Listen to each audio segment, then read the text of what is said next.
You can get a raise this year and end it poorer than when it started. It happens to smart, hard-working Americans every single year. Their salary goes up, their lifestyle goes up faster. And 12 months later, they are further from financial freedom than the day they got the good news.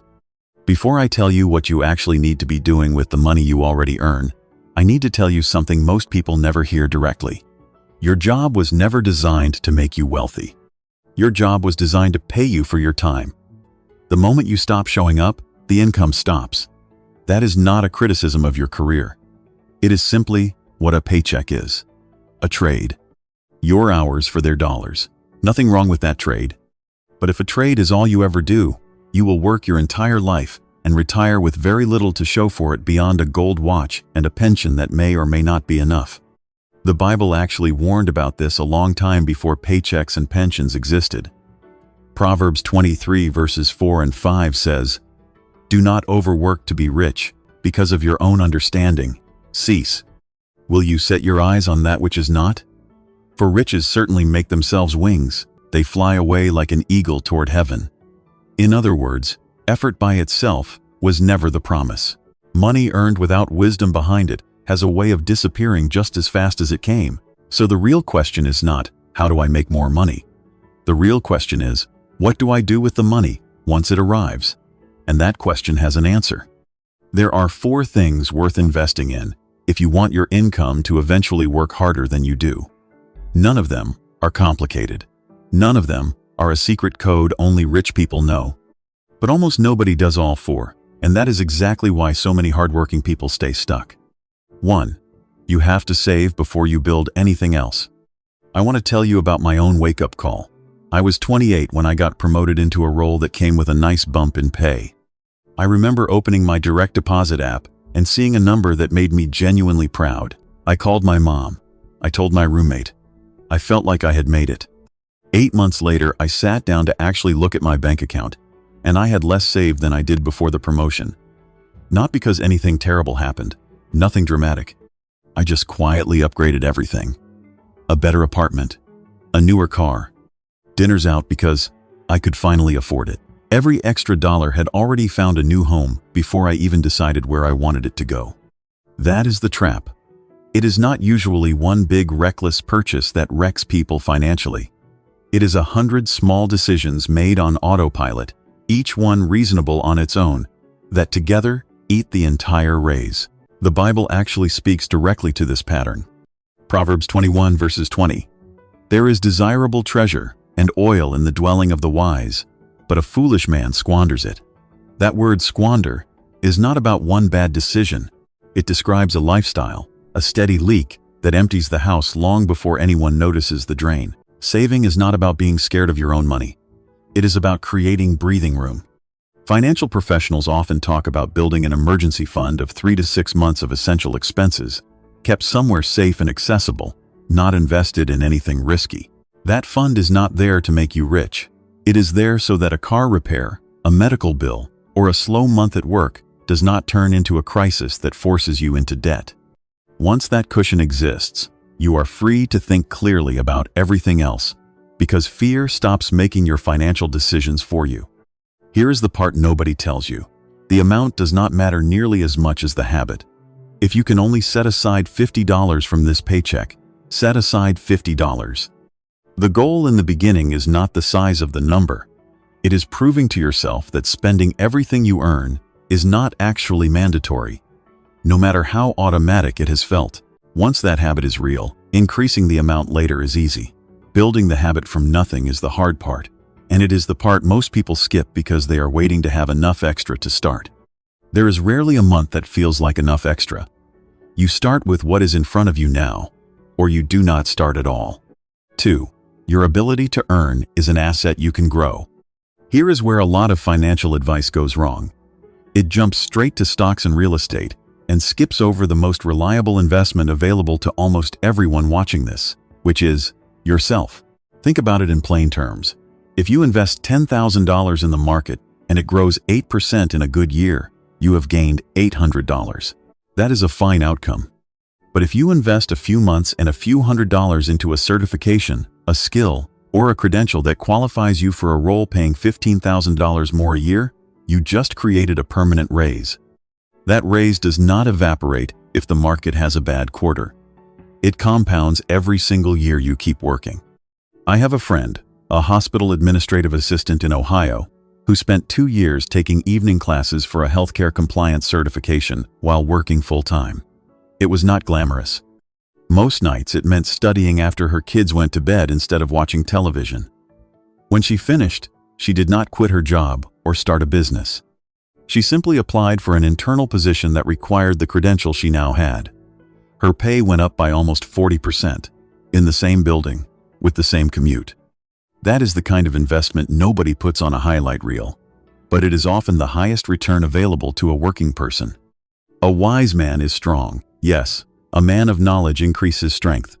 Proverbs 24 verses 5. Growing in skill is not separate from your faith walk. It is a way of taking care of what God has given you, using your abilities and improving them rather than letting them sit unused. This does not mean chase every certificate you see advertised online. Be selective. Ask whether the skill is actually valued in your field, whether it opens a real door where you work, and whether the cost in time and money is proportionate to the payoff. Growth without direction is just busyness. Growth aimed at a specific next step is an investment. And this is where I want to push back on a popular idea. A lot of financial content online insists that everyone needs a side hustle, that your job alone will never be enough, that you should be driving for a rideshare app at night or selling something on the side, no matter what your career actually is. Sometimes that is genuinely the right move for someone's situation.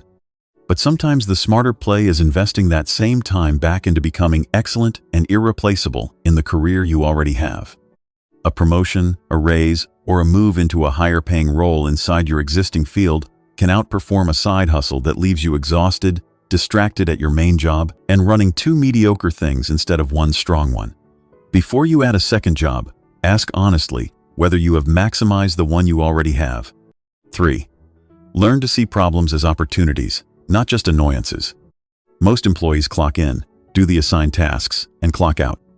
There is nothing wrong with that. But there is a smaller group of employees who notice something extra, where the company is wasting time, wasting money, or losing customers, and who bring forward an actual fix. I once worked alongside a woman named Priya at a mid-sized logistics company. She was not in management.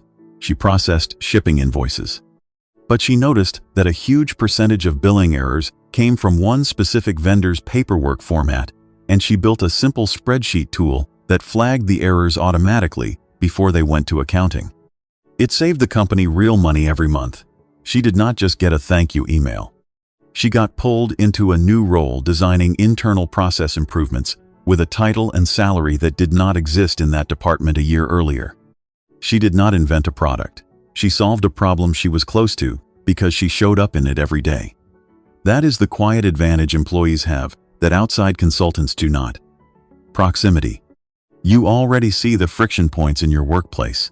The question is whether you treat them as someone else's problem or as your opportunity to bring value nobody asked you for and get noticed because of it. There is an honest caution here, though. Fixing your employer's problems should never mean cutting corners, helping a customer dodge a legitimate rule, or compromising your integrity to look clever. A solution that requires you to look the other way on something dishonest is not an investment in your future. It is a shortcut that eventually costs more than it saves. Always remember Proverbs 11:3. The integrity of the upright will guide them, but the perversity of the unfaithful will destroy them. Real problem solving builds trust. Cutting corners eventually destroys it. 4. Own something that does not need you to show up. Everything so far still depends on you working. Saving depends on income coming in. Growing your skills increases what you are paid for your time. Solving problems at work still requires you at your desk. The 4th investment is different.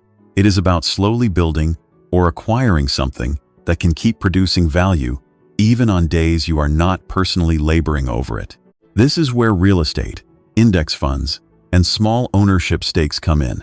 And this is exactly where I want to be careful with you, because this is where a lot of financial advice turns reckless. Real estate can be a legitimate long-term investment. Historically, home values in the United States have tended to rise over long periods, though not every year, not in every market, and not without real costs like maintenance, property taxes, and interest on a mortgage. Owning a home you live in builds equity over time instead of paying rent that builds someone else's equity. Owning a rental property can generate income, but it also comes with tenants, repairs, vacancies, and debt that has to be paid, whether or not the property is rented that month. This is not a guaranteed win. It is a serious commitment that rewards patience and punishes people who buy more property than they can actually afford to carry through a bad year. For most working Americans, a more accessible starting point is a retirement account. If your employer offers a 401k match, that match is essentially free money attached to your paycheck, and skipping it means walking past compensation you already earned. Beyond that, many people build long-term wealth slowly through diversified index funds. Funds that spread your money across hundreds of companies instead of betting on one, held for years, even decades, through the market's ups and downs. This is not exciting. It will not make a good headline. But it is one of the more historically reliable ways ordinary people have built retirement savings, and it requires patience far more than it requires talent. I think about a couple I know, both public school teachers in North Carolina, household income right around $90,000 a year combined. Nobody would call them wealthy by their lifestyle. They drive older cars, they rarely eat out, but they have contributed steadily to their retirement accounts for 18 years, through recessions, through years the market dropped, through years it barely moved at all. They never tried to time it. They never chased a hot stock tip from a coworker. They simply kept contributing on schedule and left it alone. Their account balance today reflects nearly 2 decades of consistency, not a single clever decision. That is what ownership without drama actually looks like for most people who succeed at it. It is boring, on purpose. This also means being honest about risk. Markets go down as well as up, sometimes sharply, and past performance is never a promise of future results. Money you will need within the next year or two for rent, a down payment, or an emergency should generally not be sitting in the stock market, where a bad 6 months could force you to sell at a loss right when you need the cash. Long-term money can afford to ride out short-term storms. Short-term money cannot. Confusing the two is one of the most common and most avoidable mistakes people make. What I will not tell you is that any of this doubles your money on a schedule, or that leverage and borrowing to invest is automatically wise. Debt used to acquire an asset that can service that debt, in an amount you could still survive if the plan went sideways, is a calculated risk. Debt used because a plan sounds exciting is gambling, wearing a suit. A clear warning in Ecclesiastes 5 verses 13, "There is a severe evil which I have seen under the sun, riches kept for their owner to his hurt." Money handled carelessly, even money gained honestly, can become the thing that hurts you. None of these 4 things work in isolation, and none of them are a guarantee. Saving without growth just protects what you have. Growing your skills without saving means the extra income disappears the way mine almost did at 28. Solving problems at work without integrity poisons the trust that made the opportunity possible in the first place. And chasing ownership without patience turns investing into gambling. Put together, though, they form something sturdier than a single big win ever could. A life where your income is not the only thing keeping you afloat. There is a deeper reason to care about this beyond your own comfort. 1 Timothy 6 verses 10 is often misquoted. People say money itself is evil, but that is not what it says. It says, "For the love of money is a root of all kinds of evil." The money is not the danger. The grip you let it have on you is the danger. A Christian who saves, grows, contributes, and builds patiently is not chasing riches for their own sake. They are managing what has been entrusted to them so that they can provide for their family, give generously, and not be controlled by fear or by greed. Nobody watching this needs to become wealthy to matter to God. But everybody watching this can become a faithful steward of what is already in their hands. The paycheck that already lands in their account every 2 weeks. The 4 things you invest in do not require you to already be rich. They require you to be consistent, honest, and willing to think past this month. So, here is what I want you to actually do. This week, before anything else, Open your bank account and calculate what one real month of essential expenses costs you. That number is your first savings target. While you build that cushion, pick one skill connected to your current job that would make you more valuable in the next 12 months, and find one course, certification, or mentor that could get you there. Keep your eyes open at work for one problem you are close to that nobody has fixed yet. And once your emergency fund exists, ask a financial professional or your employer's benefits office about your retirement match and whether you are using all of it. You do not need 4 miracles. You need 4 decisions, made in order, made honestly, and made with patience. Start with the first one today.